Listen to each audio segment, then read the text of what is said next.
Hey folks, welcome to IGA Tech Dive. I'm Jim Montgomery, the governance practice lead with TriVir, an OpenText partner specializing in advisory and implementation services in the identity and access management realm. Today, in the world of identity governance and administration, we will talk about identity governance reporting. This is a tool that will generate reports on governance tasks and items if you should need them. Let's get started and look at the business goal. Sometimes you need an artifact to prove that a process was completed. Sometimes you want to notify someone via an email the state of something, or sometimes you need to interrogate the IG catalog with a very complex query. These are all use cases for using the reporting system. The primary business goal with reporting is to produce evidence of your review cycles. Reporting creates a PDF or a CSV file that can be used and stored to help support audits. Let's take a look at how you would implement this. Reporting is a separate install with its own database and web interface. It has its own API. It integrates with the IG interface up here in the corner. Reporting consists of a library of report definitions in the repository. These are downloaded and then are displayed here. You get about 100 out of the box, give or take, and you can custom create more reports. This is a Jasper Reports reporting engine. Once you've identified a definition that you want to run, you can click on it. Down here at the bottom, you can manually run it or you can schedule it by using the scheduler. You can also configure the email notification settings here.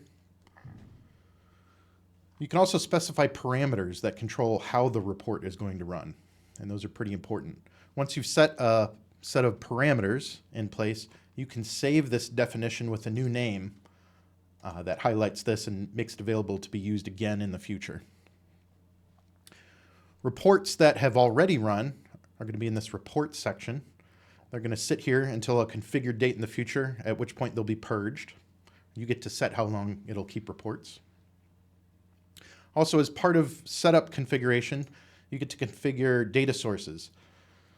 Now, the data source tells each report where to get the data from, right? Where your database lives, the IG Ops database specifically, or the archive database.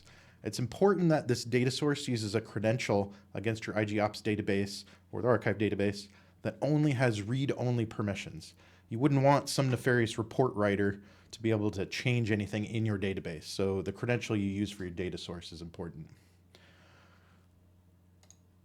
Keep in mind that IG's strong point is the web interface to run reviews in a live manner against the catalog. During implementation, use those reviews. Don't rely on reporting to deliver business value with the tool. The reports are just static information on what's happened. With some IG tools, all you get is reports, but with the NetIQ IG product, you have the review interface, and you must distinguish between the reviews and the resulting reports sometimes for audit, for the business to understand. So let's look at an example of how you might use this. A few key reports that you might be interested in, I've got listed here.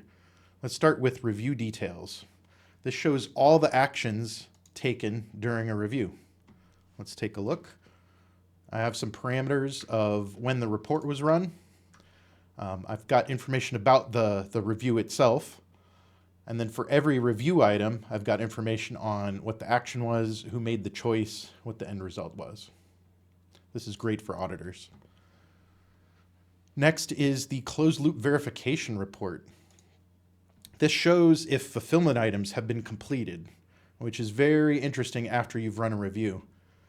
This is the closed loop where after a fulfillment item has been sent, after a recollection, we're going to validate that all those actions have been taken. This is extremely useful. It says the date when we've detected that the change has been implemented. Some of these you'll note, they might not be fulfilled, etc. This is extremely useful. These two we use quite often. Lastly, I'll show you an operational one. This is the collection details. Collection details report shows you regularly if your collections are working. And so this is really useful to an administrator. They can take a glance at this and see if there's any problems that they need to work on. So let's summarize. We looked at the reporting component. That's about it. And that's all for now.